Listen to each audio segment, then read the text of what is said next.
Ama naming banal na dakila at makapangyarihan sa lahat na sa amin ay may likha. Salamat po Panginoon sa oras na ito na ipinagkaloob sa amin na kami po ay nagsama-sama upang mag-aaral ng iyong salita. Salamat po sa banal na dugo na idinanak mo sa krus upang bayaran ng lahat ng aming mga kasalanan. Kami po ay karapat dapat na itapon sa impyerno. Subalit nahabag ka sa aming Panginoon, kaya hinihiling po namin Panginoon na gabay mo po kami sa oras na ito. Buksan mo po ang puso ng bawat isa na nakikinig ng iyong salita. Tulungan mo po Panginoon na sa pamamagitan ng iyong salita ay makalakad po kami na naaayon sa iyong kalooban. Kung meron man po mga mali sa aming buhay, ihayag mo po ito Panginoon sa pamamagitan ng iyong salita. At tulungan mo din po ako na maituro ko lamang ng tama ang iyong salita at hindi po ang aking sariling opinion o sarili ko man nakaisipan. May mga kapatid po kami na hindi naka-attend sa oras na ito. Ano man po ang mga naging hadlang, ingatan mo sila. At nawa sa susunod, makasama po namin sila sa gawain ito. Pinagkakatiwala po namin sa iyong lahat, mula sa simula hanggang sa matapos na ikaw lamang po gumabay sa amin. Ito po ang aming dalangin sa pangalan ni Jesus. Amen. So kahapon, pinag-aralan natin yung mga misunderstanding tungkol po sa kaligtasan. So naunawaan natin yung kaligtasan noong last Friday. So yung iba siguro kahapon lang naiintindihan yung kaligtasan. Pero dapat maunawaan natin, kung ligtas ka na, hindi nagtatakbo sa kaligtasan ang layunin ng buhay. Sabi kasi ng iba, ay salamat, ligtas na ako. Ay mamumuhay na lang ako sa sarili ko. So hindi po nagtatapos yung kaligtasan, dyan, hindi nagtatapos dyan yung layunin ng buhay. Dapat maunawaan mo na ikaw ay bagong silang na anak ng Diyos. Baby ka pa. So ano kailangan gawin ng baby? Yung isang sanggol, so pagkatapos maligtas, siya po ay baby. Spiritual baby. Kahit matanda na yung mukha, yung katawan, pero spiritually, baby. I-check ninyo kung kailan kayo naligtas. Meron na po ba sa inyo 5 taon na naligtas? So siguro meron. Pero meron bago lang din. Mga 1 taon pa lang naligtas. O 3 taon dito sa Santa Rosa Church. Mga bago pa lang po Santa Rosa Church. So, ang kaligtasan ay pasimula pa lamang ng aking buhay. Pagkatapos ng kaligtasan, ang next process mo, lumago bilang isang mabuting Kristiyano. Alam natin na namatay si Jesus dahil sa ating mga kasalanan, pero pwede na ba tayong magpatuloy sa kasalanan? Pwede na po ba? So, napag-aralan natin na nakaraan, kahapon hindi. Sabi po sa Roma chapter 6, verse 1 and 2, ano nga ang ating sasabihin? Magpapatuloy ba tayo sa pagkakasala upang ang biyaya ay sumagana? Huwag nawang mangyari. Tayo mga namatay na sa pagkakasala, paano nga tayo mabubuhay pa roon? So sabi, magpapatuloy ba tayo sa pagkakasala? Huwag nawang mangyari. Sabi niyo, huwag nawang mangyari. So, bilang isang born again, magsisimula na ang buhay Kristiyano sa araw na matuto ka ng tumanggi sa kasalanan. Hanggang hindi tayo tumatanggi sa kasalanan, hanggang patuloy tayo sa kasalanan, paano magsisimula ang ating buhay Kristiyano? Magpapatuloy ba tayo sa pagkakasala? Huwag na huwag mangyari. So ano yung kinakailangan natin para makalakad tayo ng maayos na buhay Kristiyano? Siguro yung iba alam nito, so magre-review tayo, pero parang nang po sa mga bago din na nakapakinig ng Bible Seminar, mga bagong naligtas, mahalaga po yung 4 na elemento sa ating buhay Kristiyano. Parang sasakyan. Yung sasakyan, kailangan niya po ng 4 na gulong para tumakbo siya. Kung 3 lang, hindi po yan. Kailangan 4 yung gulong ng sasakyan. So, ganun din sa ating buhay Kristiyano. Para makalakad tayo ng maayos na buhay Kristiyano, kailangan natin ng 4 na elemento. Yung una, yan po yung salita ng Diyos, words of God. Sumunod, yung fellowship. Sumunod sa fellowship, prayer, and next, evangelism. 4 na elemento sa ating buhay Kristiyano. Maraming matatagal na sa church. Minsan may lumalapit sa aking pastor, nakihina po ako, parang tinatamad po ako, ano po kaya problema sa akin? Pag-check ko po, wala siyang words of God. O may words of God siya, nagbasa siya sa bahay ng Biblia, nakikinig ng sermon, pero walang fellowship. Nananalangin din siya, nag-evangelist, pero walang fellowship. Mahina yan. Hindi ka makakalakad ng maayos. Kung may words of God ka, fellowship, prayer, walang evangelism, problema din po yan. So para makalakad tayo ng maayos, kailangan 4 yung kailangan natin. Isa-isahin natin yan. Una, words of God. So sabi po sa unang Pedro, chapter 2, chapter 1, verse 23, ipinanganak na kayong muli, hindi ng binhi na sisira, kundi ng walang kasiraan sa pamamagitan ng buhay at nananatiling salita ng Diyos. Sabi niya, ipinanganak na kayong muli, so na-born again tayo, sa pamamagitan ng salita ng Diyos. So dahil nabuhay yung ating espiritu, sa pamamagitan ng salita ng Diyos, naligtas tayo sa pamamagitan nito, makakapamuhay din tayo ng maayos na buhay Kristyano sa pamamagitan ng Biblia. Kailangan natin ito. Bakit sabi sa Mateo chapter 4 verse 4? Ngunit siya'y sumagot, nasusulat, hindi sa tinapay lamang mabubuhay ang tao, kundi sa bawat salitang lumalabas sa bibig ng Diyos. Yung ating ilang beses po kayo kumakain sa isang araw? Grabe, may 4 pa. May 5 pa po ba? So, yung iba, 3, 4, may 5 pa nga.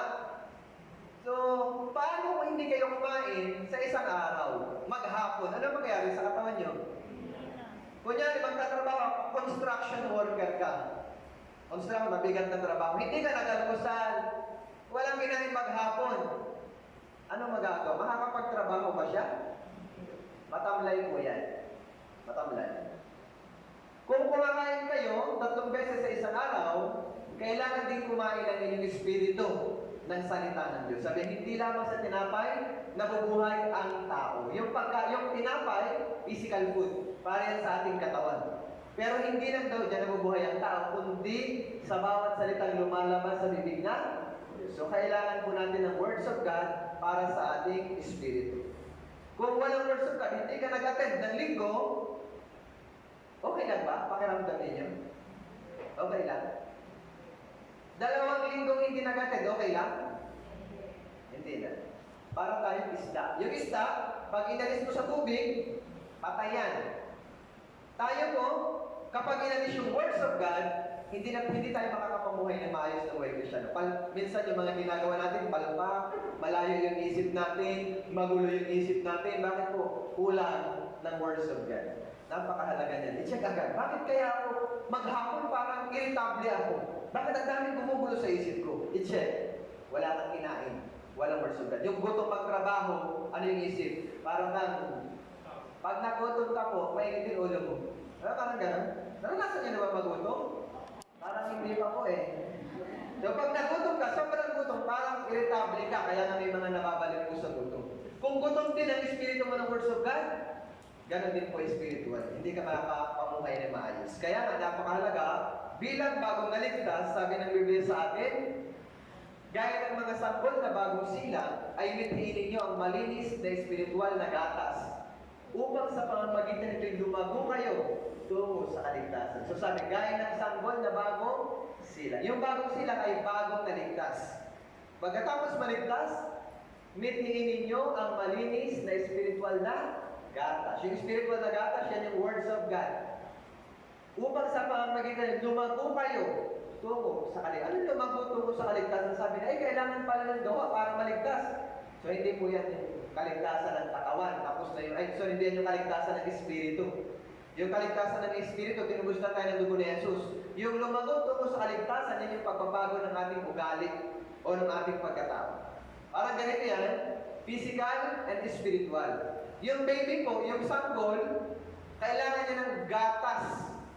Pag dumete, magiging malakas ang baby, ang sanggol. Sabi ng Biblia, gaya ng mga sanggol na bagong silang, yan po yung spiritually bagong naligtas. Mitiin ninyo ang malinis na spiritual na gatas. Ano po yung spiritual milk? Ano po? Words of God. Words of God. Biblia. Yan. Pag ikaw, laging nasa Biblia, nag-aaral ng salita ng Diyos, nag-meditate, upang sa pamamagitan lumago kayo tungo sa kaligtasan. Kung isinasabuhay mo to, isinasabuhay, ikaw pa ilalago. Ang ibig sabihin ng lumago tungo sa kaligtasan. Magbabago ang pagkatao. Yung ugali, kunyari, naninigarilyo ka, umiinom ka ng alak, palamura ka, unti-unti, nawawala na yan. Nung hindi ka paligtas, sa buong maghapon, mura ka ng mura para karmalite ang bibig mo. Naligtas ka. Pagkatapos maligtas, isang buwan kang nag-attend, di nabawasan, kalahating araw ka na nagmumura. Nag-attend ka ng 3 buwan, maaaring 1 oras ka na nagmumura. Hanggang tumatagal ka sa church, nawawala na po po yung pagmumura. Dati ang lakas mo sa alak uminom. Nakikinig ka ng words of God tuloy-tuloy, hanggang sa ikaw na mismo, umayaw na dyan. Napakahalaga ng words of God. Sa pamamagitan tayo ay mapapabanal. Mapapabanal. Saan nakukuha ng sanggol yung gatas? Saan? Saan kumukuha ko ng ang baby ng gatas? Saan? Kala ko sa baka. So saan nakukuha yung spiritual na gatas? Sa Bible. Ito munang baby, yung baby sa nanay. Pero itong spiritual na gatas sa Bible. Pero sa eksaktong salita sa simba. Kasi kahit magbasa ka ng Biblia, mag-isa, hindi mo ito maiintindihan. Kaya kailangan mo pumunta sa simbahan dahil dito itinuturo yung salita ng Diyos. Sabi kasi ng iba, ligtas na ako, magbabasa na lang ako sa bahay mag-isa. Sabi ko naman, nag-house visitation ako, absent siya palagi. O, kumusta po kayo? Ay, okay naman po ako kasi lagi naman po ako nagbabasa ng Biblia. Sa isip niya, sapat na yon. Hindi po. So, kailangan natin pumunta sa church dahil dito parang nanay ang church. Yung baby, kailangan niyang manatili sa nanay. Yung nanay, aalagaan siya. Bibihisan, liliguan, padedede. Ganon din yung bagong naligtas. Yung simbahan, parang nanay. Susuplayan ka ng salita ng Diyos. Aalalayan ka ng church. Aalagaan ka ng church. Parang nanay. Yung baby ba, pwede maglayas? Pwede na siya mabuhay kung lalayan ka sa bilatay. Lalayas na ako, pwede ba? Ganon din sa atin. Pwede ba yung baby ang hawak isang poteng alak? Hindi rin. So dapat, ito pong words of God. Ito yung mag-iingat sa atin para makaiwas tayo sa kasalanan. Kailangan natin ng words of God para makaiwas tayo sa kasalanan. Sabi dito, paano pananatilihing dalisay ng kabataan ang kanilang daan? Sa pamamagitan ng pag-iingat ito, ayon sa iyong salita, hinanap kita ng buong puso ko, o huwag gawa akong maligaw sa mga utos mo. Basahin natin yung verse 11 at sabay-sabay. 3, 2, 1. Iningatan ko ang iyong salita sa aking puso, upang huwag akong magkasala laban sa iyo. So, iningatan ko ang iyong salita sa aking puso, upang huwag akong magkasala laban sa iyo. Mahalaga po yan. So, iningatan yung salita sa puso. Kailangan ilagay sa puso. Hindi lang dito sa isip yung words of God. Puso. Isabuhay ang salita ng Diyos. Hindi sapat yung makinig lang po tayo ng salita ng Diyos. Kahit nakinig tayo ng kinig, kung hindi naman natin ini-apply yung words of God, niloloko mo lang yung sarili mo kung ganyan. Sabi ng Biblia, tignan niyo po, Santiago chapter 1 verse 22. Ngunit, maging tagatupad kayo ng salita at hindi tagapakinig lamang na dinadaya ninyo ang inyong mga sarili. Kailangan po natin makinig and then isabuhay. Maging tagatupad kayo ng salita at hindi tagapakinig lamang.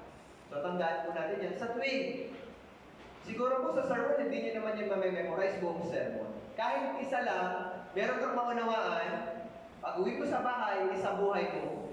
Sa isang buwan, kung may 4 na linggo, may 4 ka lang na isabuhay sa iyong buhay Christian. Kahit isa lang o 2, matandaan mo sa sermon, isabuhay mo. Hindi mo na siguro lahat ma-memorize yan. So napakahalaga po, pag meditate tayo, isabuhay yung salita ng Diyos. Una, words of God. Pangalawa, fellowship. Ano yung fellowship? Bakit kailangan natin ng fellowship? Hindi ba pwedeng words of God na lang?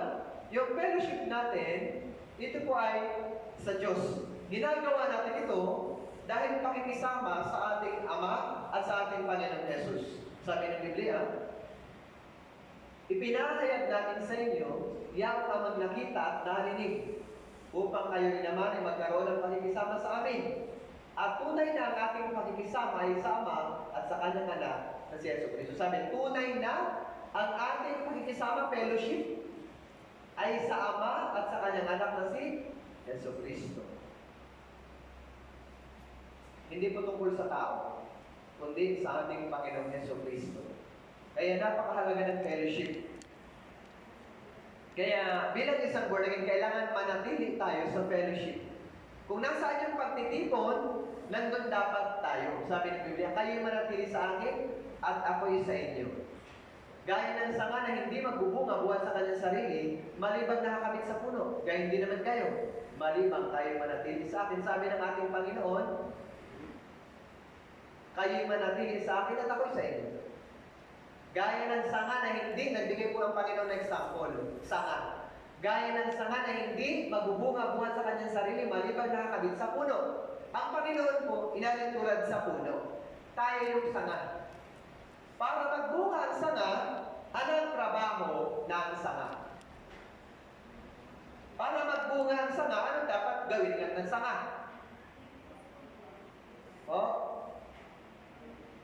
Dapat nakakabit lang siya sa puno. Nakakabit. Yun lang.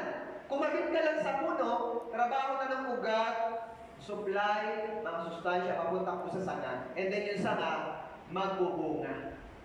Pero sa oras na maputol yung sanga, wala siya magagawa. Malalanta. Ganon din sa atin. Yung puno ang ating Panginoon. So yung church, ang ulo ng church ay ating Panginoon Jesus. Kailangan mag-abide tayo sa church. Huwag ilayo ang inyong sarili sa church. Manghihina kayo spiritually pag malayo tayo sa church. Sabi ng Biblia, may mga tao po, ayaw umattend sa fellowship. Ayaw sumama sa pagtitipon. Pero po nung pag-artista, na minsan nakita ko doon sa Bulacan, yung palabas na FPJ ba yun? Ang probinsyano, nag-shooting. Ang dami mong tao nagkakagulo. Ang dami. Sabi ko, grabe talaga o pag-artista may nagkakagulo. Pero pagka po ang Panginoon, ayaw ng tao. Pero bilang isang born again, kailangan maunawa natin saan tayo dapat makisama. Sabi ng Biblia, ganun po. Sapagkat kung saan nagkakatipon ng 2 o 3 sa aking pangalan, ay naroon ako sa gitna nila. Saan daw yung 2 o 3? Higit tayo sa 2 o 3. Sa aking pangalan. Yung 2 o 3, tumutukoy pa yun sa mga ligtas. Kahit 2 o 3, 5 ka pa, kung hindi naman ligtas, wala niya ng Panginoon. So yung 2 o 3 na yun, tumutukoy sa mga ligtas. Tayo po ay higit sa 2 o 3, naniniwala tayo ng Panginoon, kasama natin sa oras na ito. Naroon ako sa gitna nila. Kaya gaano kasaya na umattend sa fellowship, nandun ang Panginoon. Napakahalaga ito. Sabi ng Biblia, kung tayo ay nag-iisa, Kawikaan chapter 18 verse 1, ang namumuhay ng nag-iisa ay nagpapasasa at hinahamak ang lahat ng may mabuting pasya. Huwag tayong mag-isip. Huwag nating ilayo ang ating sarili sa simbahan. Huwag. Kailangan mag-abide lang po tayo sa Diyos. Bakit? Si Satanas, hindi niya kayang agawin ang ating kaligtasan. Kasi nga, may internal security. Pinag-aralan natin nung isang araw kahapon. Hindi nawawala ang kaligtasan. Pero, ang gusto ng demonyo, gawin tayong walang silbi sa Diyos. Ligtas ka, pero wala kang silbi. Kaya, kailangan i-check. Pag nagatag sa fellowship, ang Panginoon nasa gitna natin. Kaya kailangan, kasi kanino ako makikisama? Sa mga unbelievers o sa mga ligtas? Hindi ko sinasabi na iwasan ninyo yung mga kaibigan yung unbelievers sila. Kung iiwasan nyo sila, paano nyo sila may evangelize? Isa lang ang dahilan kung bakit tayo nakikisama sa mga hindi ligtas. Para tulungan silang maligtas. Di ba doon wala na? Kung kayo na naakakay nila, papunta sa mga bagay ng salimutan, kailangan, stop. Kailangan kayo yung makapagyaya sa kanila, sa kaligtasan. Huwag kayo yung mailayo nila sa ating Panginoon. Kaya nasabi ng Biblia din. Unang Korinto 15:33. Huwag kayong padaya. Ang masasamang kasamahan ay sumisira ng magagandang ugali. Bakit daw sabi huwag padaya? Sabi kasi ng iba, Pastor, malakas na po ang pananampalataya ko. Okay lang, hindi naman po ako nila madadala. Kaya-kaya ko po yung pastor. Hindi nila ako aakay sa mga bagay ng sanlibutan. Medyo okay ako, pastor. Sabi ng Biblia, huwag kayong padaya. Sa una, okay lang yan, hindi pa. Pero unti-unti, habang tumatagal, kasama nyo ang believers na lang palagi, mas gusto nyo, kasama nyo ang believers, hindi mga ligtas, unti-unti, madadala kayo nila. Halimbawa, Buong linggo kasama nyo mga chismosa. Sa linggo, ano na rin kayo? Chismosa. Buong linggo, mga kabataan, kasama nyo mga Mobile Legend ang hawak, mga cellphone, mga pagkakagano'n. Ano na rin kayo sa linggo, yung pinag-uusapan nyo? Mobile Legend. Pero buong linggo, nasa fellowship ka, salita ng Diyos, Bible seminar, anong lalabas sa bibig mo? Words of God. Depende kung sino pinapakisama. Makikilala mo ang tao, depende. Makikilala mo sa pananalita niya, kung ano lumalabas sa bibig niya, makikilala. Kaya napakahalaga, huwag kayong padaya. Ang masasamang kasamahan ay sumisira ng magagandang ugali. Kaya, ano yung asal natin sa harap ng Diyos? Habang papalapit yung pagdating ng Panginoon. Sabi ng Biblia, manatili sa fellowship. Hebrews chapter 10, verse 24 and 25. Basahin niyo po yan ng sabay-sabay. Sige po, 3, 2, 1.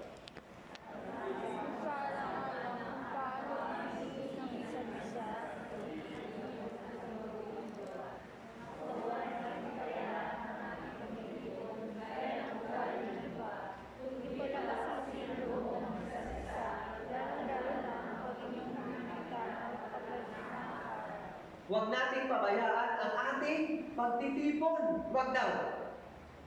Naku, may fellowship. Huwag ka nang umatid. Huwag na tayong umatid. Huwag daw pong pabayaan ang ating pagtitipon. Gaya ng ugali ng iba. May mga tao na para sa kanila, yung pag-attend sa fellowship, pag-aaksaya ng oras. Sabi nila, huwag ka na, ano ba kayo? Linggo, nasa church kayo. Miyerkules, nasa church kayo. Tapos may mga Bible seminar pa kayo. Baka makalampas na kayo sa langit. May mga tao po nagsasabi ng ganyan. Pero sabi, gaya ng ugali ng iba. May mga tao na para sa kanila, nagpagpapagod, pag-aaksaya yung ginagawa natin. Lalo na ngayon, siguro yung iba sa inyo po yan kagabi dahil sa trabaho. O madaling araw pa lang, nagtatrabaho na. Pero pumunta pa rin kayo. Yun po, ganda sa paningin ng ating Panginoon. Sabi ng Biblia, palakasin ang loob ng isa't isa. Lalong-lalo na kapag inyo nakikita, napapalapit na ang araw. Palakasin ang loob ng isa. Kunyari, 3 kayo sa bahay. Sinabi ng isa, ayoko umaten, tinatamad ako. Anong gagawin ng dalawa? Kailangan encourage siya. Hindi, kailangan natin umaten. Dalawa, tinatamad. Anong gagawin ng isa? Hoy, kayong dalawa, punta tayo sa church.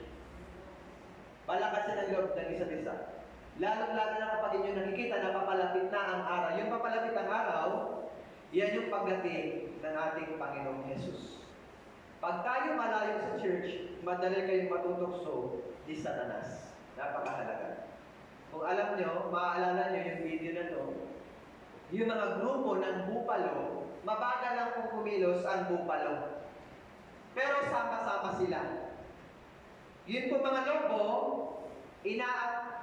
gusto nilang lapain yung bupalo. Pero pag sama-sama ang bupalo, walang nagagawa yung mga lobo. Kahit mabilis kumilos, mabilis umatake yung lobo, wala siya magagawa sa mga bupalo. Pero, pag may nahiwalay na mahina, yun po yung target na kainin ng mga lobo.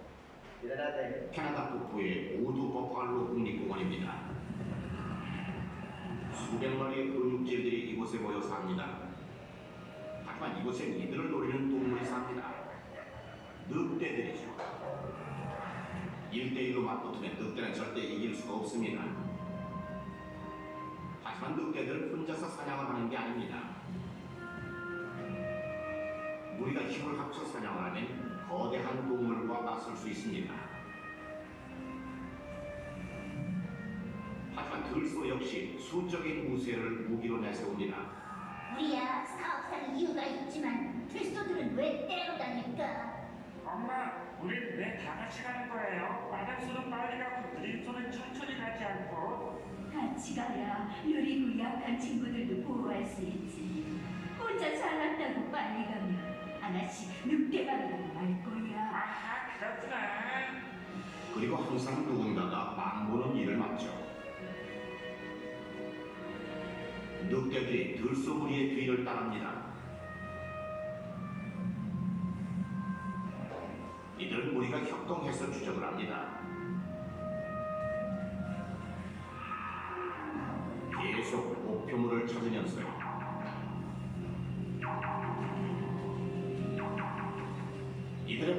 이건 결국 의지의 싸움입니다. 사냥꾼과 사냥감은 각자 세워둔 나름대로의 전략이 있습니다. 들소는 가만히 서 있어야 이길 수 있습니다. 반면 늑대들은 들소들이 꼬리를 휘두르며 달려야 유리하죠. 들소도 전문가입니다. 안 뛰는 게 아니라 못 뛰는 거지. 아무리 해봐라 누가 될 줄 알고. 그러냐고 포기할 줄 알고. 늑대들은 인내심이 많습니다. 들소 무리를 포위한 채 며칠 동안이나 쫓고 쫓기는 게임을 계속합니다.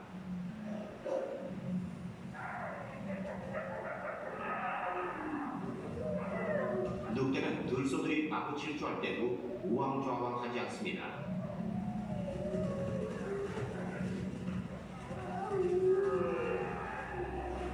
이들은 추적에 능숙합니다. 이 속도를 몇 시간 동안이나 유지할 수 있죠.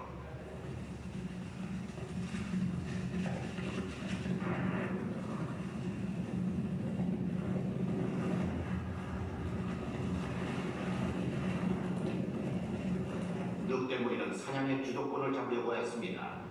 목표물을 따로 떼어내어 고립시켜가지고. 하지만 들소들은 위험한 상황에서도 침착하게 대응합니다. 이들에게 필요한 것은 계속 달리면서도 함께 모여있는 것입니다.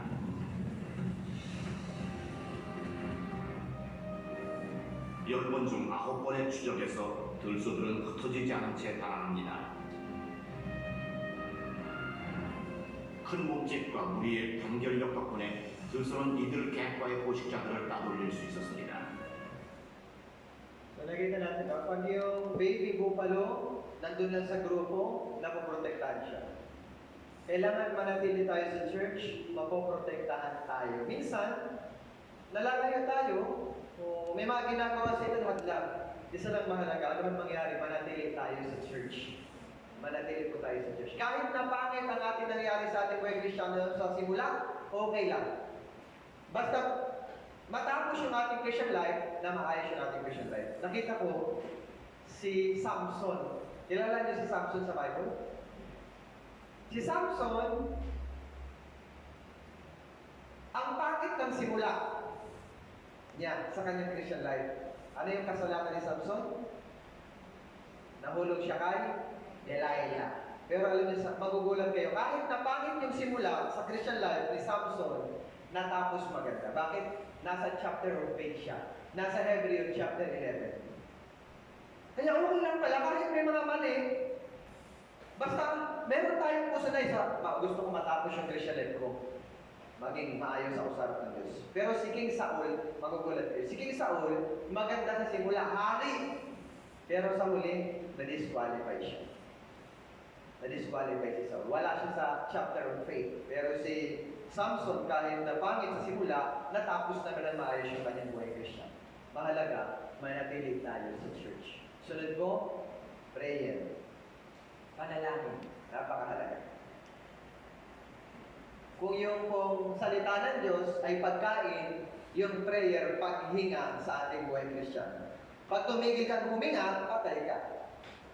Kailangan po natin ang paghinga sa ating buhay. Spiritually, kailangan natin ang panalangin. Sabi ng Biblia, manalangin kayo sa Espiritu sa lahat ng panahon, sa bawat panalangin at pagsamo, at sa bagay na ito ay maging handa na may buong pagtatsaga at pagsusumamo para sa lahat ng mga banal. Sabi, manalangin kayo sa Espiritu sa lahat ng panahon. Kahit po naglalakad kayo, pwede po mag-pray sa isip. Kahit nakasakay kayo sa sasakyan, pwede po kayong makipag-usap sa Panginoon sa pamamagitan ng inyong isip. Napakahalaga. Kahit nakaupo kayo dyan, pwede kayo mag-pray. Lord, tulungan mo po ako na maintindihan ko po yung pinag-aaralan namin. Mahalaga. Pribilehiyo natin yan dahil anak tayo ng Diyos. Pagkatapos na maligtas, isa sa pribilehiyo natin, mag-pray. Sabi ng Biblia, at anumang hingin ninyo sa aking pangalan ay aking gagawin upang ang amay maluwalhati sa anak. Kung kayo humingi ng anuman sa pangalan ko, ay gagawin ko. So, anak ka na ng Diyos, pag humingi ka, sabi ng Biblia, gagawin ko. Sabi ng iba, Pastor, may mali po yata eh. Pray po ako ng pray, hindi naman po ako binibigay sa akin. Ikaw na bang pinabipray mo? Marami po.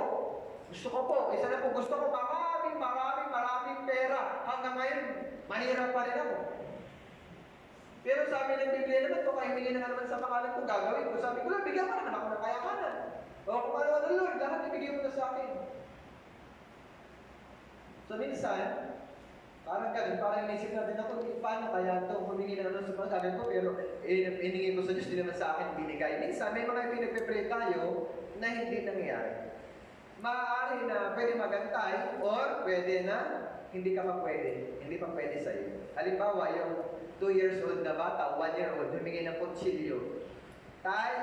Pahingin naman po tayo ng kutsilyo, yung pinakamatalas tayo sa kusina, maglalaro lang po kami tayo. Bibigyan niyo ba ng kutsilyo yung 1 year old? Delikado yun sa kanya, makakasakit yun sa kanya. Hindi niyo bibigyan, bakit? Yung ibibigyan yung hinihingi niya, nasa isip niya okay sa kanya, makakasama sa kanya. Hindi niya pa naiintindihan. Pero bilang ama, alam mo, ay, delikado yan. Hindi pwede anak. Ganun din sa Diyos. Minsan humihingi tayo sa Diyos, pero hindi pinagkakano, maaaring hindi pa sa ating karapat dapat ibigay yun. Or, maaaring may problema, kaya hindi pinapakinggan yung ating panalangin. Ano yun? Ito po. Kapag may kasalanan, hindi nakikinig ang Diyos sa panalangin. Baka may nagawa kang mali. Sabi ng Biblia, ngunit, pinaghiwalay ng inyong mga kasamaan, kayo at ang inyong Diyos. At ang inyong mga kasalanan ay siya nagkubli ng kanyang mukha sa inyo, ano pa siya hindi nakikinig? Yun daw po kasalanan, nagkubli ng kanyang mukha sa inyo, ano pa siya hindi nakikinig? Halimbawa, yung tatay at anak.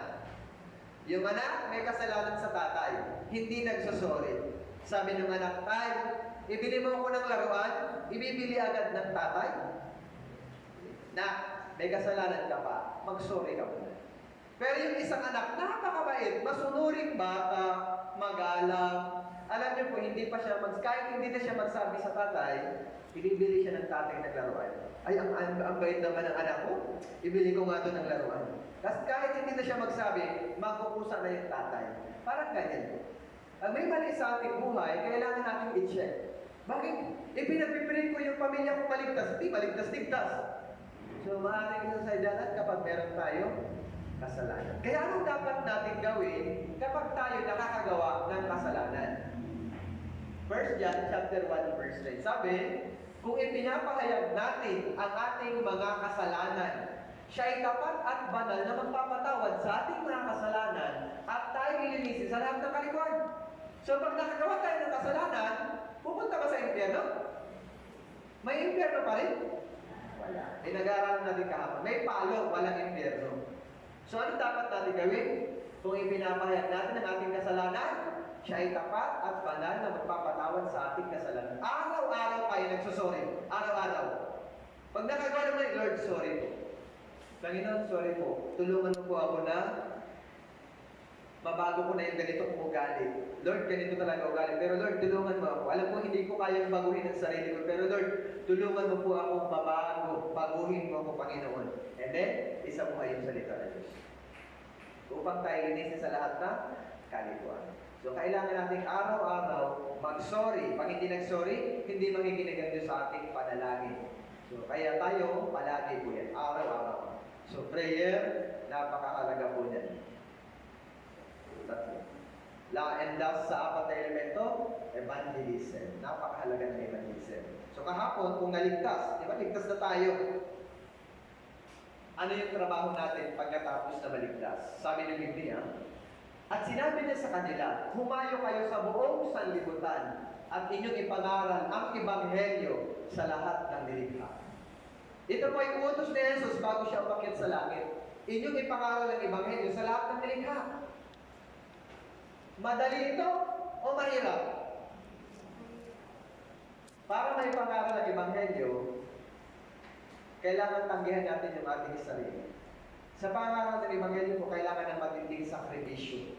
Si Jesus po, nung siya'y nasa lupa, ito yung ginagawa. Sabi niya, sinabi niya sa kanila, pumunta tayo sa iba pang karating bayan upang ako'y makapangaral din naman. Sapagkat dahil dito, ako'y naparito. Si Jesus pumarito para po sa kaligtasan. So, bago siya umalis, yun din ang iniutos sa atin, mangaral ng ebanghelyo. Nakaraan po, ngayong week, o nakaraan, Lunes hanggang kahapon, Bible seminar. Nag-imbita kayo ng mga tao Para makinig ng Bible seminar, madali o mahirap? Kailangan mo kasing isakripisyo ang oras mo. May mga ginagawa kayong trabaho sa bahay, may mga negosyo, pumapasok sa trabaho, pero para makapag-evangelize, iniiwan, di po ba naku, diyan ka muna, kailangan ito mag-evangelize. Minsan, kailangan mong gumastos ng sarili mong pera. Bakit? Para mag-evangelize. Yung in-invite mo, minsan po, naku, yung invite ko, ang tagal. Anong gagawin mo? Pamasahihan ko kaya siya. Bigyan ko siya ng pamasahe. Naku, sige po, mag-commute na po kayo. Sarili mo yun na pera. Tapos, pagdating dito, anong gagawin? Pakakapihin mo. Sige po, magkape muna po kayo. Magkape muna po kayo. So, yung pagbili ng kape lang yan, pero nangangailangan ng pera. Hindi po, hindi may papangaral, mahirap ipangaral ng Ebanghelyo kung wala tayong sakripisyo. Kung iisipin natin, kaano-ano ba naman natin sila? Di mo ba? Kaano-ano mo sila? Di mo naman sila kaano-ano. Ba't ako gagastos ng pera dyan? Di ko naman kaano-ano yan. Pero, dahil natanggap natin yung kaligtasan sa Panginoong Jesus, may mga naunang nagsakripisyo para makarating sa atin yung gospel, kailangan din natin magsakripisyo para sa iba. Isipin nyo, kung yung mga unang naligtas, sinabi nila sa sarili nila, ay ligtas na ako. Ayoko, bahala na yun, di ba? Basta ako, mamumuhay na lang ako ng komportable. Kasi ligtas na ako eh. Hindi makakarating sa atin ang gospel. Alam niyo po kung gaano kahirap? May pangaral ng Ebanghelyo noong unang panahon. Ipinapakain sila sa leon. Pag nakita kang born again, pupugutan ka ng ulo, babalatan ka ng buhay. Lalo na ng panahon ni Emperor Nero. Siguro, napanood nyo to, panoorin natin yung sufferings ng mga nangaral ng Ebanghelyo noong unang panahon.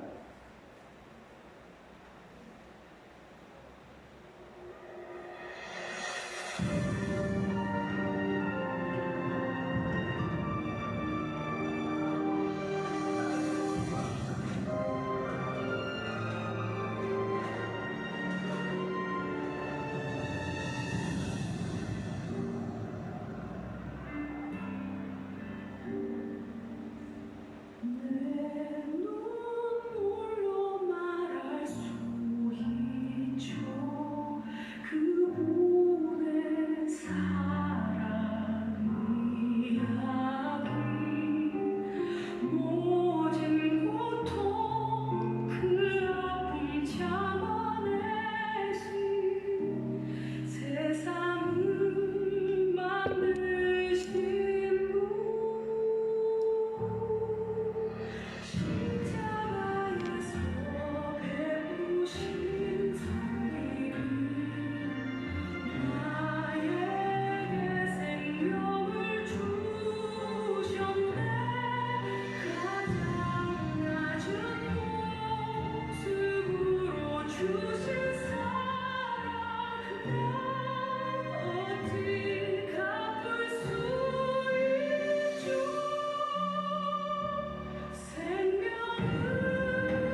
Tingnan niyo po, kung iisipin natin, pag binasa niyo yung Hebrew chapter 11, nilagarin yung ulo, kinalagkad, iginapos, ikinulong.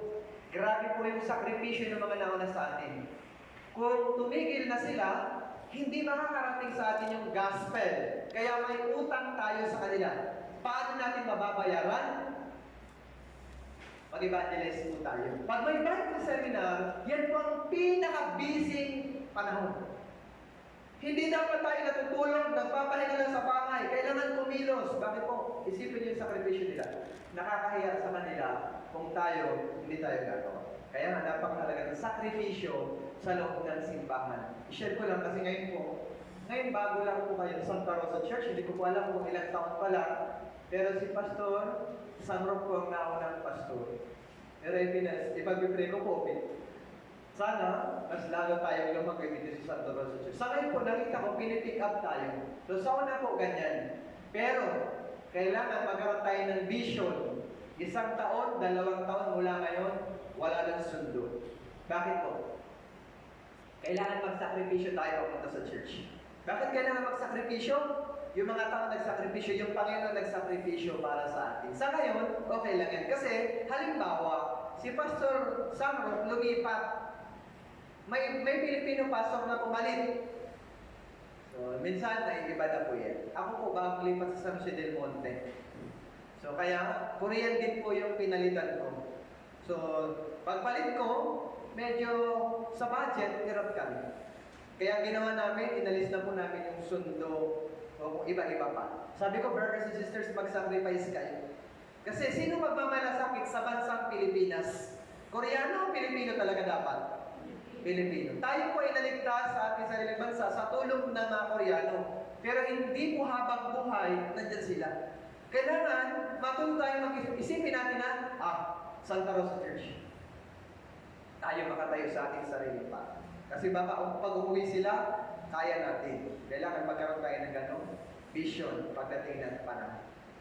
So sana, kung hindi pa mag-rapture, paabot pa natin yan. At talagang lahat tayo buong Pilipinas, maging independent. And then tayo naman yung magpapadala sa ibang bansa ng mga misyonero. Di ba napakaganda po pag ganun? Para sila pumunta dito, tayo din magpapadala sa ibang bansa ng mga misyonary.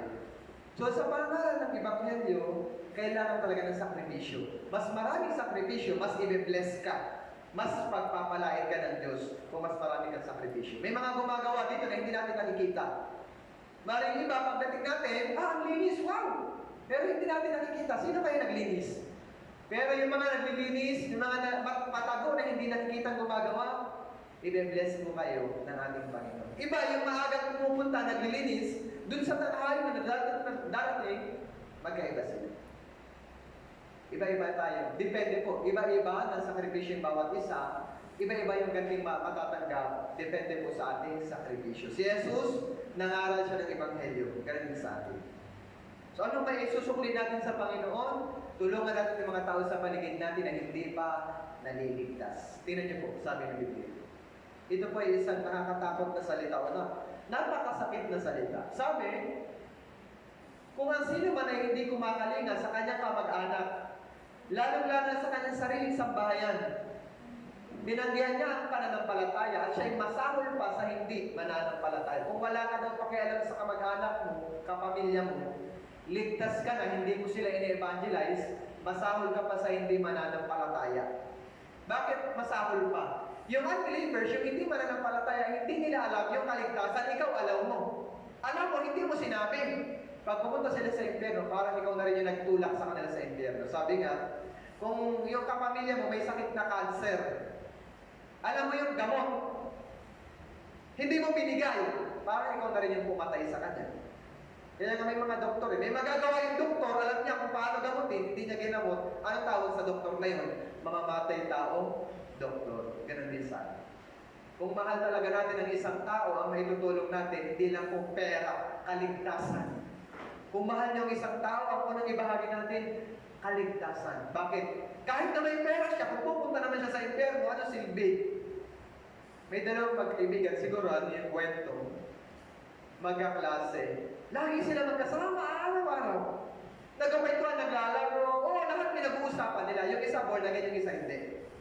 Yung born again, tumira, magkasama sila palagi. Pero tuwing magkasama, ang pinag-usapan nila, walang kabuluhan. Pag yung hindi ligtas, nag-away mo sa kanya, di ba born again ka? Ano pinag-aaralan yung iniiba niya yung usapan? Isang araw namatay yung hindi born again, napunta sa impyerno.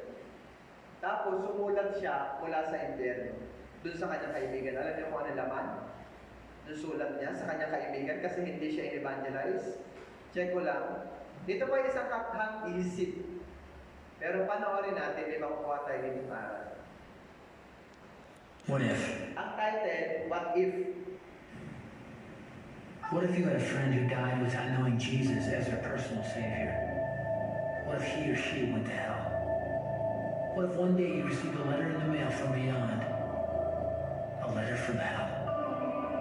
A letter from your friend in the flames of eternal torment. The following is a dramatic presentation. It was written by a fictitious high school student named Josh to a friend named Zach. Although Zach had every opportunity to tell Josh about Jesus, he didn't. They were best friends. They played soccer together, they went to classes together, they partied together, they shared their lives with each other. But there was one thing Zach held back from Josh: his personal relationship with Jesus Christ. The rest of the story is simple and sad. A few too many beers, a tragic drive home, a crash, a death, a funeral, a letter.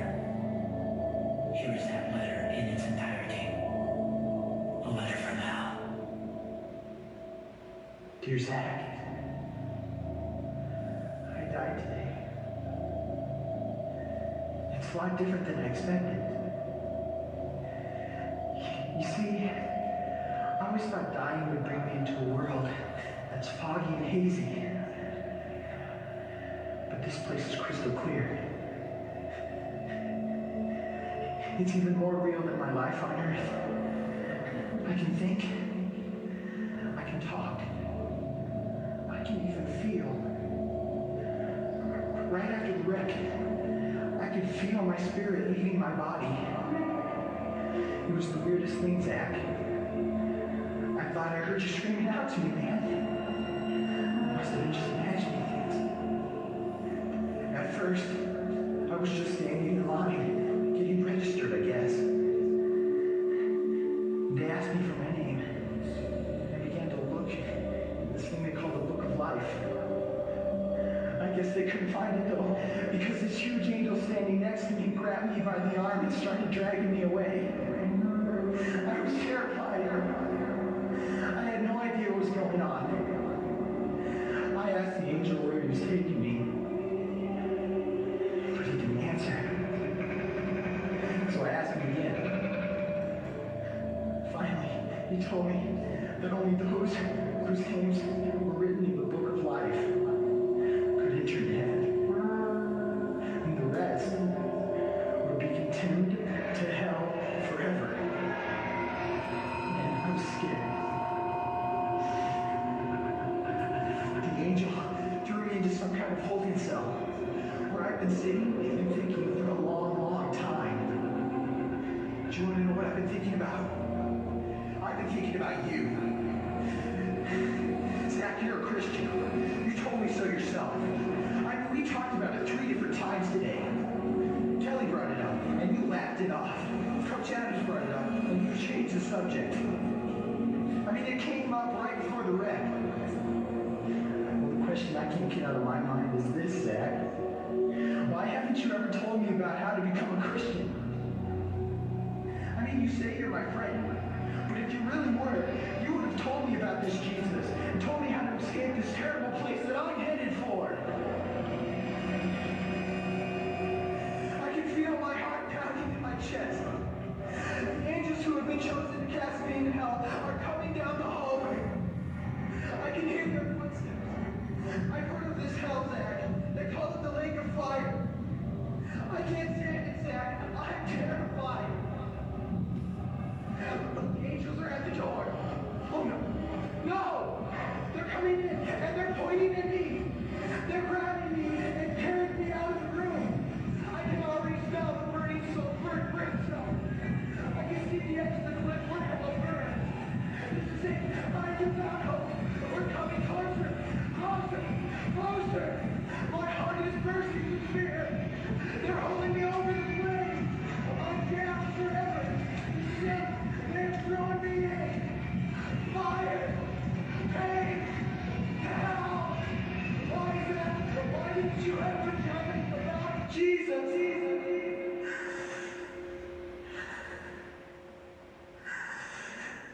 Signed, your friend, Josh. Your friend, Josh. Yes. Welcome. Wish you were here. Wish you were here. Wish you were here. Naintindihan niyo po? Kung yung pamilya niyo pupunta sa impyerno, kahit kaninang isip yan, kayo sisisihin nila. Bakit hindi mo ko in-evangelize? Alam mo na pala yung maligtasan. Bakit mo ko pinabayaan? Pamilya niyo, sisisihin kayo. Walang ibang sisisihin, kundi yung mga naunang naligtas. Kaya nabubuhay po tayo sa mundo, hindi lang para sa mga bagay na material things. Alam natin malapit na dumating ang Panginoon, kailangan gawin natin lahat para makapag-evangelize tayo kahit isang kaluluwa man lang na maligtas. Kung isinal yung gospel, wala kang pagsisisihan. Pero kung wala kang ginagawa, yun po nakakahiyang Kristiyano pagharap natin sa ating Panginoon Diyos. Kaya kung naligtas kayo, pasalamat tayo, may nag-evangelize sa atin, pero hindi nagtatapos lahat. Tulungan natin, kung mahal niyo ang isang tao, tulungan niyo siyang maligtas. Evangelize siya. So, kailangan natin ng apat na elemento. Ano po yung una? Word. Ano yung pangalawa? Fellowship. Sunod? Prayer. And then, evangelism. Kapag kulang yan, mahihirapan tayong lumakad na maayos sa ating buhay Kristiyano. So, kaya kailangan po, i-check lagi, ano ang kulang sa akin? Bakit ako nanghihina? Wala akong fellowship. Word. Wala akong word. So, word, maraming paraan. Kung words talaga, sobrang busy, hindi nakakapunta.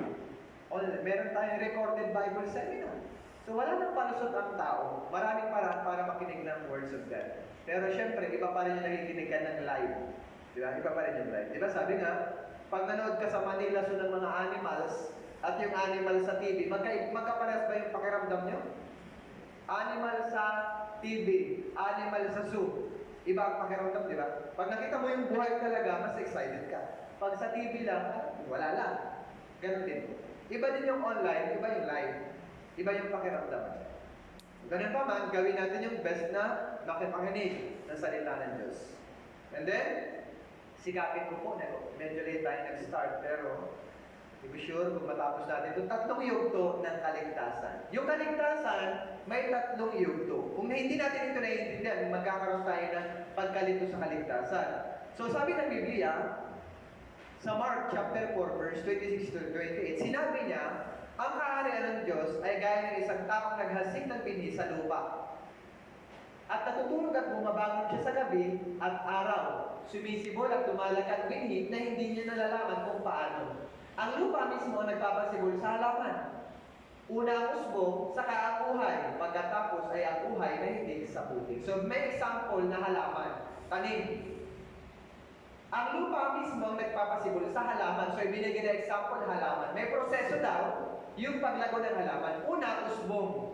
Sunod, uhay. Sunod, uhay na hindi sa putik. Ito yan.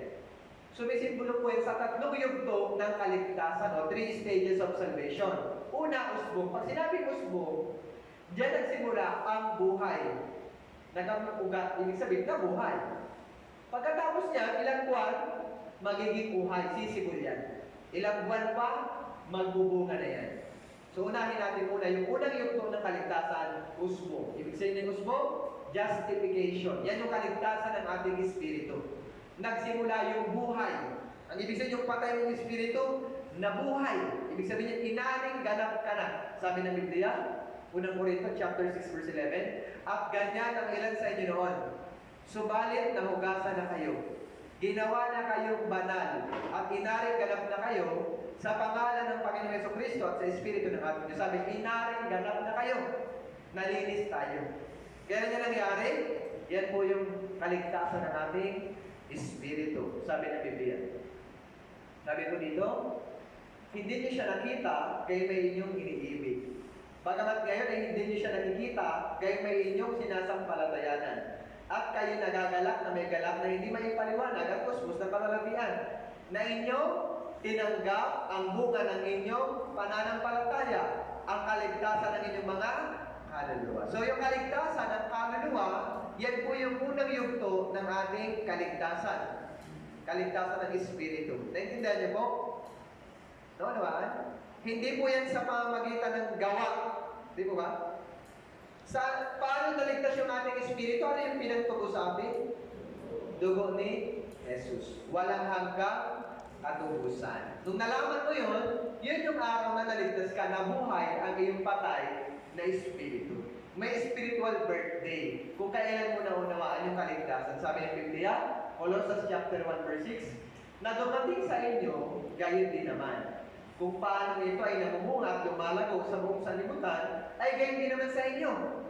Mula ng araw na iyong marinig at maunawaan ang biyaya ng Diyos sa katotohanan. May araw daw na narinig mo at naintindihan yung biyaya. Ano yung biyaya? Yung ginawa na Jesus sa krus. Nagdanak siya ng dugo, bayaran yung ating kasalanan, past, present, and future, walang hanggang katubusan. Kung kailan mo narinig at naintindihan, yun yung araw na naligtas ka. Yun yung iyong spiritual birthday. May dalawa tayong birthday. Flesh birthday, kung kailan kayo ibinanganak ng nanay nyo, and then spiritual birthday, kung kailan kayo naligtas. Lahat tayo merong spiritual birthday. May araw ng kaligtasan. Sabi ng Biblia, sapagkat sinabi niya, sa panahon ka nais-nais ay pinakinggan kita at tinulungan kita sa araw ng kaligtasan. Ngayon na ang panahon ka nais-nais. Ngayon na ang araw ng kaligtasan. May araw ng kaligtasan. Yan yung unang yugto. Justification. Kaligtasan ng Espiritu. So yung justification, kaligtasan ng Espiritu. Natanggap natin yung kaligtasan ng Espiritu sa pamamagitan ng pananampalataya sa dugo ni Jesus. Yun yung unang yugto. Buhay. So yung unang yugto, sabi, ang lupa mismo nagpapasiguro sa halaman, una ang usbong, saka ang buhay. Sunod, buhay. Ito na yung buhay. Pagkatapos maligtas ang Espiritu, may kasunod yan. Hindi doon nagtatapos ang buhay. Dapat, sunod ito, sanctification. Ibig sabihin yan, pagpapabanal. Yung ikalawang yung ng kaligtasan, pagpapabanal. Yung ugali natin, unti-unti nababago. Kailangan dyan ng gawa. Sa justification, yung unang yugto, hindi kailangan ng gawa kasi si Jesus ang nagtrabaho para maligtas tayo. Pero sa pagpapabanal, yung ugali natin mabago, kailangan ng gawa. Sabi ng Biblia, kaya nga minamahal ko kung paano lagi ninyo ako sinusunod, hindi lamang sa harapan ko, kundi higit ngayon na ako hindi ninyo kasama, ay isagawa ninyo ang inyong sarili kaligtasan na may takot at panginginig. Pag sinabing isagawa ang kaligtasan, yan po yung salvation of character, yung ugali natin. Hindi yan yung kaligtasan ng Espiritu. Kasi may gumagamit na verse, sabi nila, Pastor, kailangan pala ng gawa sa kaligtasan para makapasok sa langit. Kasi sabi, isagawa ninyo ang inyong sariling kaligtasan na may takot at panginginig. Yung salvation dyan, yung sariling kaligtasan ay salvation of character. Ano yun? Sanctification, pagpapabanal.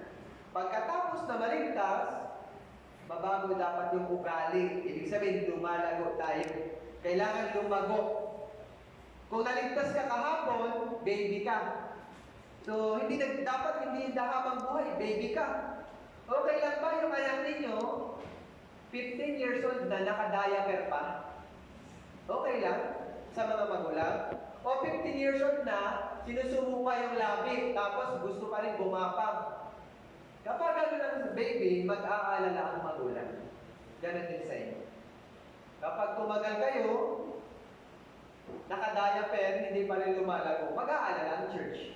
Kaya napakahalaga, dapat tayong lumago sa ating buhay, Kristiyano. Lumago. Sabi niyan, subalit lumago kayo sa biyaya at sa pagkakilala sa ating Panginoon. Yung baby, kapag elementary pa lang, okay lang, asikasuhin pa yan. Pero pag nag-high school na, nag-iisip na, ano kayang may tutulong ko sa church? Ay sa nanay, Nay, ako na po maglalaba. Nay, ako na po maghuhugas ng pinggan. Ibig sabihin, nagmamature na yung isip ng bata. Nag-iisip na siya kung paano tumulong. Ganon din sa church. Pag lumalago, iniisip na natin, ano kaya magagawa ko sa Diyos? Ano kaya may tutulong ko sa Bible seminar para makapagligtas ng kaluluwa?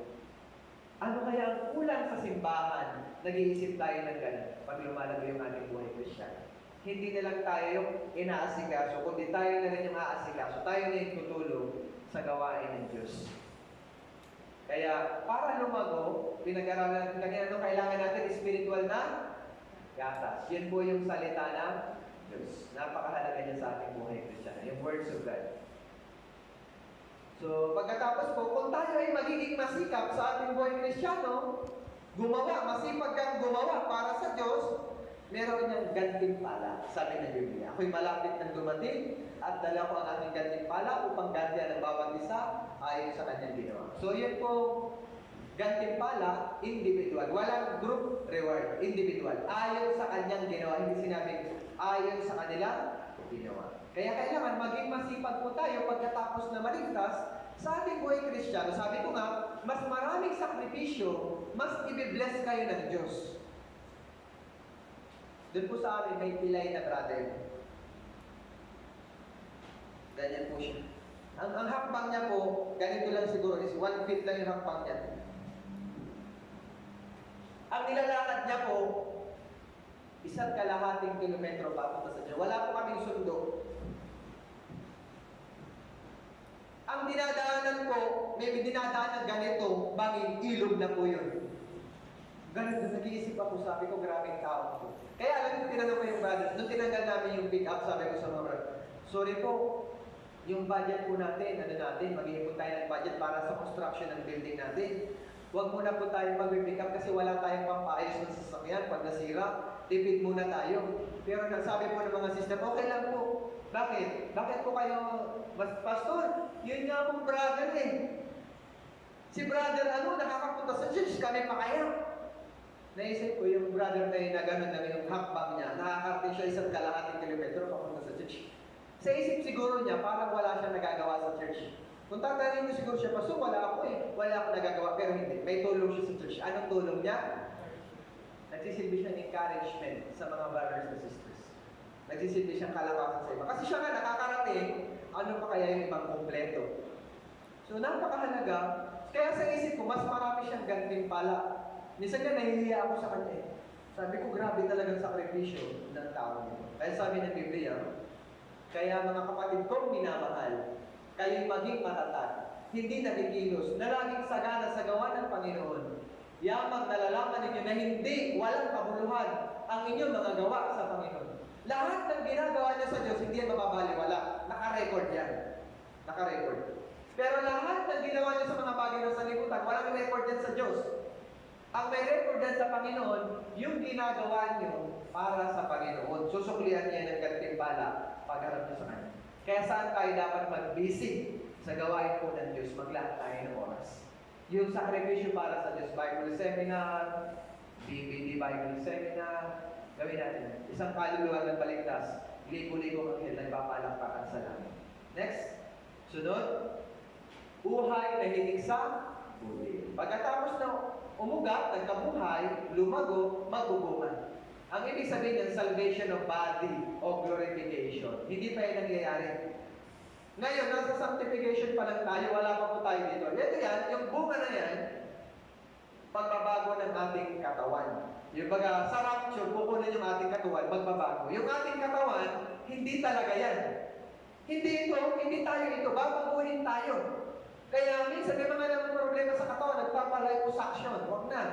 Kasi baka mag-rapture na mamaya, hindi nyo na problema yan. Sabi ng Biblia, sayang ng pera nyo, gastusin nyo na lang po sa Bible Seminar kung ano nyo. Sabi dito, sapagkat ang ating pagkamamamayan ay nasa langit. Mula roon, hinihintay natin ang tagapagligtas ang Panginoong Jesucristo na siyang magbabago ng ating hamak na katawan upang maging katulad ng katawan ng kanyang kalwalhatian. Ayon sa kapangyarihan kumikilos sa kanya upang may sa ilalim ng kanyang sarili sa lahat ng bagay. Tignan niyo po, na siyang magbabago ng ating hamak na katawan upang maging katulad ng katawan ng kanyang kalwalhatian. Mababago po yung ating katawan. Di ba si Jesus namatay? Muling nabuhay? Glorious body. Gaya ng katawan ni Jesus nung muli siya nabuhay. Yan po ang nakalagay sa Biblia. Hindi ko ito salita, yan ang nakasulat. Makinig kayo. Sasabihin ko sa inyo ang isang hiwaga. Tayong lahat ay mamamatay. Ngunit, tayong lahat ay babaguhin. Sa isang saglit, sa isang kisap mata, sa huling pagtunog ng trompeta, sapagat ang trompeta ay tutunog at ang mga patay ay mabubuhay na walang magkasira. At tayo'y babaguhin. May resurrection. resurrection. Ipinakita ng Diyos sa paligid natin, may pagbabago, kagaya ng uod. Sa ayaw at sa gusto niya, sa isip niya, dako ng pinakamasarap na pagkain. Sa ayaw at sa gusto niya, magiging siya isang ganap na paro-paro. Ito uod. Sa ayaw at sa gusto niya, magiging siya napakalakas na uwan. Ito po, sa ayaw at sa gusto niya, magiging siya napakaganda sa flower. Itlog, 21 days, sa ayaw at sa gusto, magiging siya ganap na sisiw sa atin. Pagdating ng Panginoon, yung ating katawan babaguhin sa isang glorious body, maluwalhating katawan. Naunawaan niyo po? So, hindi yan. Huwag niyong problemahin yung katawan niyo. Pagharap sa Diyos, babaguhin niya sa isang glorious body. Kaya nga, sabi ng Biblia, tinan niyo. At hindi lamang sa nilikha, kundi pati naman tayo na mayroong mga unang bunga ng Espiritu, tayo na may dumaraing din sa ating mga sarili, sa masidhing paghihintay, ang pagtubo sa ating katawan. Sabi nito, ang pagtubo sa ating katawan. Ano ibig sabihin? Sabi nila, hindi pa tayo natutubos. Tutubusin pa lang kasi sabi, ang pagtubo sa ating katawan. Hindi po yan yung kaligtasan ng Espiritu. Ang tinutukoy dyan, pagbabago ng ating katawan. Pagdating ng Panginoon, babaguhin yung ating katawan sa isang maluwalhating katawan. Naintindihan niyo po? So, merong tinatawag na pagbabago sa katawan. Rapture. Pag nag-rapture, babaguhin. Kaya, yung tatlong yung tunong kaligtasan, ganito yan, para maintindihan nyo, eto tayo dati, makasalanan. Pinasalayas yung kasalanan natin, di ba? Binayagan na doon sa krus. Kung naniwala ka sa ginawa ni Jesus, sa paningin ng Diyos, malinis ka. Nung time na nanampalataya ka, lahat ng kasalanan mo, tinubos ng dugo ni Jesus sa pamamagitan ng walang kanyang katubusan, naligtas ang iyong espiritu. Walang gawa yan. Faith lang yan. Sa pamamagitan ng faith. Yung kaligtasan ng Espiritu free. Sa pamamagitan ng pakikinig ng gospel, naligtas. Naligtas ka mula sa walang kagintiano. Nagkaroon ka ng Holy Spirit. Nung time na naniwala ka, nagkaroon ka ng Holy Spirit. Yan. Nasa yung Holy Spirit. Ang tawag po dyan, justification. Yan yung unang yugto ng kaligtasan. Ano yun? Naligtas ang iyong Espiritu. Hindi kailangan ng gawa. Pagkatapos maligtas, ngayon ligtas ka na, may pangalawang yugto. Yan yung sanctification o pagpapabanal. Ang ibig sabihin yung salvation of character. Yung ugali natin, pagkatapos maligtas, unti-unti na mabago, habang tayo ay lumalago bilang anak ng Diyos. So yung salvation of character, ibig sabihin, pagbabago ng ugali. Meron pa rin tayong likas na pagkamakasalanan sa loob natin, pero unti-unti, habang nag-aaral tayo nito, naalis na yung mga pangit na ugali natin. Naintindihan po? Sa pamamagitan ng pagsunod sa salita ng Diyos. Hanggang kailan yung sanctification? Hanggang kailan? Hanggang sa pagdating ni Jesus. Pag dumating na si Jesus, eto na yung ikatlong yugto. Jesus second coming. Ano mangyayari? Yung ating katawan, babaguhin sa isang maluwalhating katawan. Kukunin na tayo ng Panginoon. Yan yung ikatlong yugto. Salvation of body. Ano yung salvation of body? Babaguhin yung ating katawan, gaya ng katawan ni Jesus. Ibibigay na yung gantimpala sa lahat ng ating ginawa sa Panginoon. Naunawaan niyo po? Nasaan tayo ng proseso dyan ngayon? Sa? Wala pa dito? Tapos na ito, di mo ba? Eto. Anong hinihintay natin? Yan yung hinihintay natin, salvation of body. Kailan mangyayari ito? Jesus second? Amen. Pwede mamaya, bukas, makalawa, next year. Depende po. Hindi natin alam. Pero nakikita natin yung mga sign. So, hahabulin ko lang ng mabilis. Kaya medyo mabilis ko ako masalita. Kawanin ko. Kasi gusto kong matapos natin. What is church? Ano ang simbahan? Yung simbahan, yan po yung grupo ng mga naligtas. Kung ikaw ay naligtas, church ka. Kasama tayo sa church. Tayo po at church. Kapulungan ng mga born-again Christians. Number 3, iglesia ay katawan ni Kristo. Yung simbahan po ay katawan ni Kristo. Sabi ng Biblia, yan po yung mga ginawang banal. Sabi dito, sa iglesia ng Diyos na nasa Corinto. Yung iglesia daw, yung church ng Diyos nasa Corinto. Sa mga ginawang banal kay Kristo Jesus. Sino yung ginawang banal kay Kristo Jesus? Tao o yung building? Tao. Namatay ba si Jesus dahil sa building? O sa tao? Sa atin po. Sabi, mga tinawag na banal. kasama ng lahat na sa bawat lugar ay tumatawag sa pangalan ng ating Panginoon Jesucristo na kanila at ating Panginoon. So sabi sa Iglesia ng Diyos na nasa Corinto, sa mga ginawang banal ni Kristo, sa mga tinawag na banal. So yun pong mga ligtas na nasa Corinto. Yung church ay hindi ang building, kundi yung tao na mga naligtas. Gaya nito, batiin ninyo ang ating kapatid na nasa Laodicea at sinimpa at ang iglesia nasa kanya. Nasaan daw yung iglesia? Nasa kanya? Kung building, ang simbahan yung building, pwede bang ipasok sa loob ng bahay? Hindi mo maipapasok yung gusali sa loob ng bahay. Sabi, iglesia nasa kanyang bahay. Yung mga taong naligtas po, nasa loob ng bahay. Naintindihan niyo po? Sabi din dito, at kay Apia na ating kapatid na babae at kay Arquipo na kapwa namin kawal at sa iglesia nasa iyo bahay. Laging binabanggit, iglesia nasa iyong bahay. Yung church ay hindi ang gusali, kundi yung samahan ng mga ligtas. Yung gusaling building o yung tunay na church, hindi ito, kundi ito, mga ligtas. So tayo po matatawag na Santa Rosa Church. Bakit? Nandito tayo nagsama-sama, Santa Rosa, matatawag sa Diyos. Pero pag lumabas na tayo dito, Santa Rosa Church na ba ito? Ang tawag dito, Santa Rosa Church Building. Gusaling ng Santa Rosa Church. Naintindihan niyo po? Pag tayo nagsama-sama sa Jollibee, ang tawag sa atin? Church na nandun sa Jollibee. Naintindihan niyo po? Pag nag-fellowship tayo sa bahay niyo, di church, dun sa bahay niyo. Eto, iglesia nasa kanyang bahay. Naintindihan niyo po? Tayo yung simbahan. 2 o 3 na nagkakatipon sa aking pangalan, naroon ako sa gitna. Kaya huwag niyong ilayo sa sarili ninyo. So, yung iglesia o church, lupon na mga naligtas. Sino yun? Mga pinubos ng dugo ni Jesus. Mga nakarinig. Hindi lang nakinig, nanampalataya. Yan po yung mga naligtas. Tinataka ng banal na Espiritu, mga anak ng Diyos. Isa lang ibig sabihin yan, tunay na church. Magkakapatid sa isa, pananaw. Ang tawag natin sa bawat isa, brother and sister. Kahit teacher ka sa school, pagdating mo dito, brother and sister ka lang. Kahit presidente ka ng Pilipinas, pag pumunta ka dito, ang tawag sa'yo, brother o sister. Huwag mo basta na, ako CEO ng company. Ako, presidente ako ng barangay. Kapitan ako ng barangay. Huwag ko kumasta ng ganun. Pagdating sa simbahan, isa kang brother, isa kang sister. Kahit pulubi ka, pag naligtas ka, ano ka? Brother, sister. Wala dito pataasan. Wala. Tawag lang sa atin dito lahat, magkakapatid. Bakit? Anak tayo ng Diyos. Tinan niyo. Makasalanan. Ito tayo dati. Kunyari ito, sangga to, grabing chismosa to. Grabing chismosa, buong barangay, kinukwento. Pero nagatan siya ng Bible seminar. Tinubos na pala ako ng dugo ni Jesus, pero chismosa siya. Alam mo chismosa? Naligtas siya. So, kasama na natin siya. Anong tawag mo na sa kanya? Sister. Medyo chismosa lang, pero mababago din yan.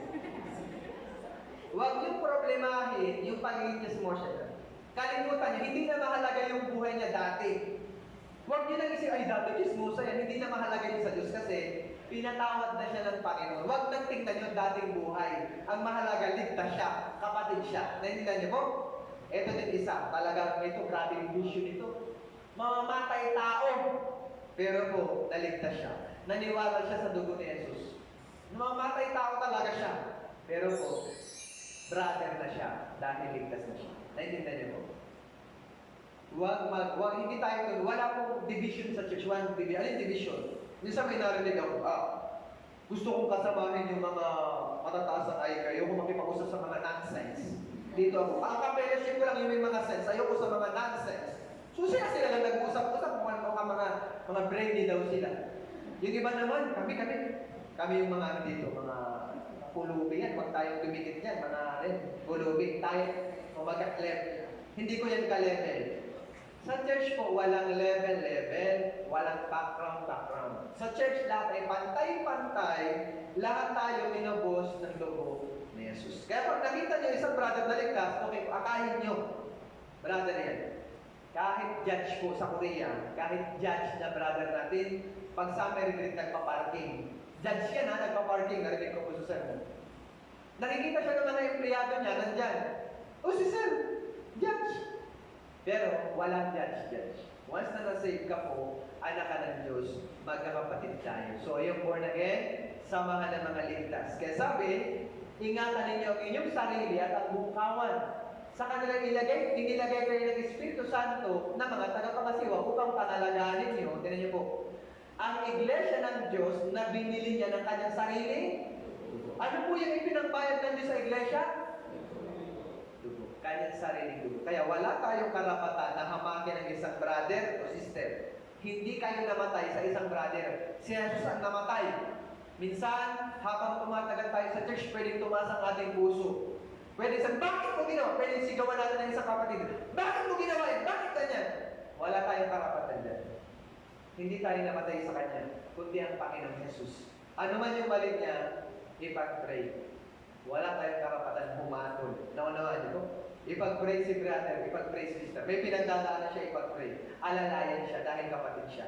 Hindi i-chismis.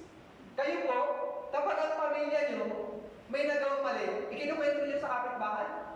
Yung magulang niyo may nagawang mali, ikinukwento niyo sa kapitbahay? Hindi. Meron din sa atin. Ang pag-ibig ay nagtatakip ng maraming kasalanan, sabi ng Biblia. So kung may mali, tahimik na lang. Hindi nagpo-broadcast, kundi ipinagpe-pray ang bawat isa. Naunawaan niyo po?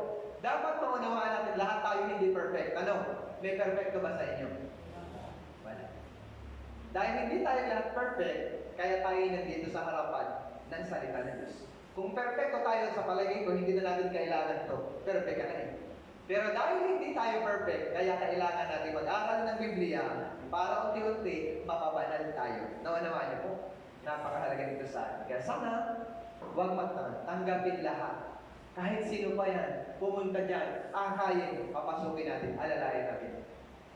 Sa anong ginagawa sa church? So, lumago sa loob. Yung tunay na iglesia ng Diyos, una, nag-aaral ng salita ng Diyos.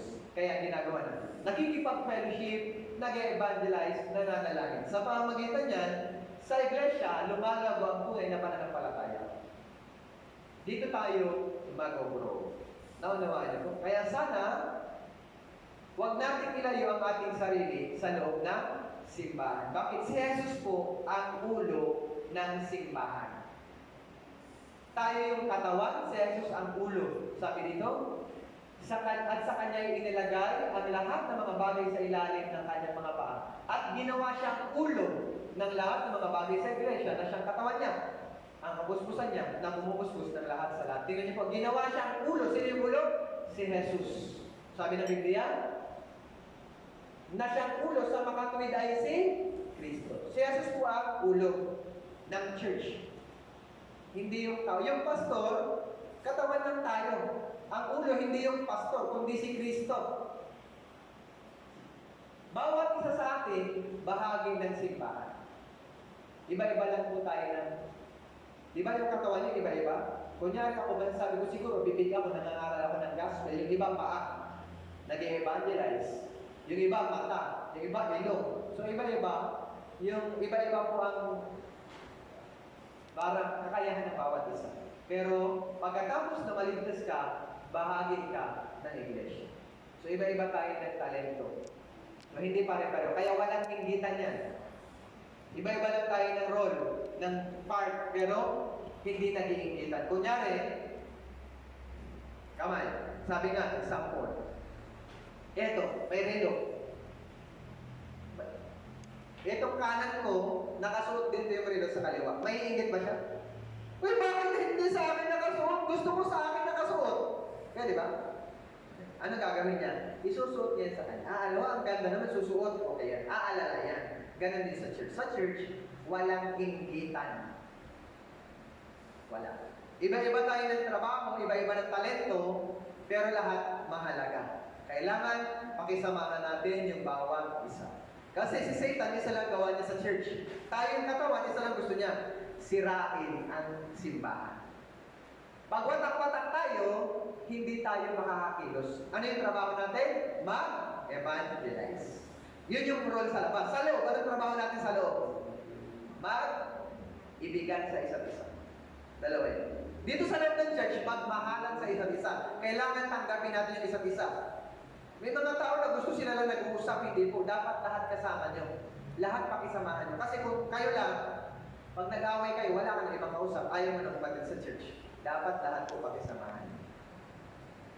Hindi dapat tayo nahahati sa church. Naunawaan niyo po? So, napakahalaga nito sa ating buhay, Christian. Manatili tayo sa loob ng simbahan.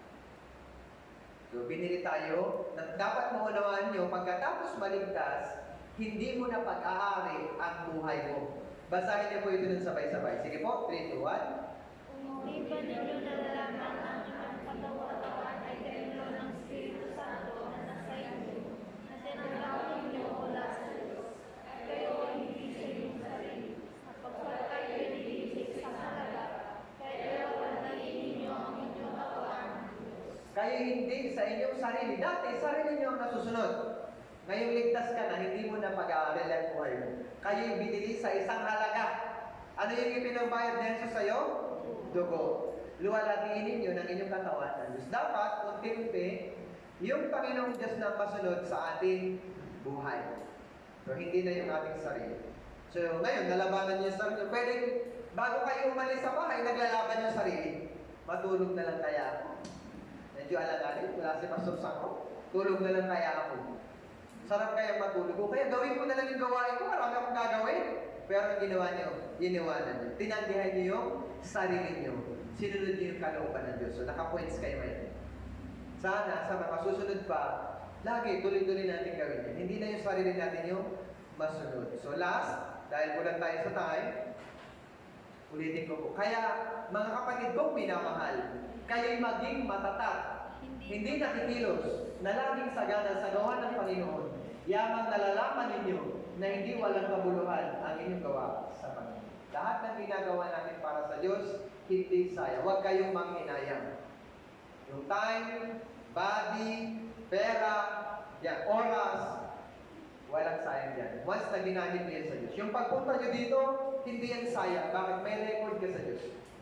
Pero yung ginagamit niyo sa mga bagay ng mundo, yun po ay sayang. Hindi yun naka-record. So, yung may gantimpala lang po yung ginawa natin sa Diyos. Kaya malalaman na sa akin, hindi pa natin makikita kung sino talaga yung maayos sa harap ng Diyos. Kundi doon na. Pagharap natin sa Kanya, malalaman natin doon na kasi makakayat kung sino yung maraming gantimpala. Siya yung namuhay na maayos na buhay Christian. Kaya sana po, may time na pwedeng manghina, pero dapat daw po maging matatag. Pwedeng tamarin, laging sagana sa gawa ng Panginoon. Panghawakan natin ito. Hindi walang kabuluhan ang inyong gawa sa Panginoon. So hanggang dito lang po, pakimula tayo po at tayo manalangin. Ang manaming Diyos, na dakila at makapangyarihan sa lahat, na may likha ng langit at lupa. Salamat po Panginoon sa oras na ito na pinagkaloob sa amin. Salamat po sa pagkakataong ipinagkaloob po na nagkaroon po kami ng Bible Seminar. At Panginoon, salamat din po at may mga naligtas na kaluluwa. Hinihiling po namin na tulungan mo po ang mga bagong naligtas na manatili sa church at lumago sa pananampalataya. Tulungan mo sila, Panginoon. Kung meron man po na hindi pa rin naligtas noong nakaraang Bible Seminar, bigyan mo siya ng pagkakataon na makaatit ulit ng Bible Seminar at magkaroon ng tunay na kaligtasan. Lord, tulungan mo din po ang mga kapatid na dumadaan sa matinding pagsubok sa kanilang buhay na mapagtagumpayan ito na nagtitiwala sa iyo. Alam namin na malapit na po ang iyong muling pagdating. Kaya tulungan po kami, bigyan po kami ng mapagpakumbabang puso na huwag po kami maligaw sa mundo ito. Bagkus, makalakad lamang po kami na ayon sa iyong kalooban. Salamat Lord sa iyong dakilang biyaya. Sa iyong magpapurit tayo salamat. Ito po ang aming dalangin sa pangalan ni Jesus. Amen. Maraming salamat.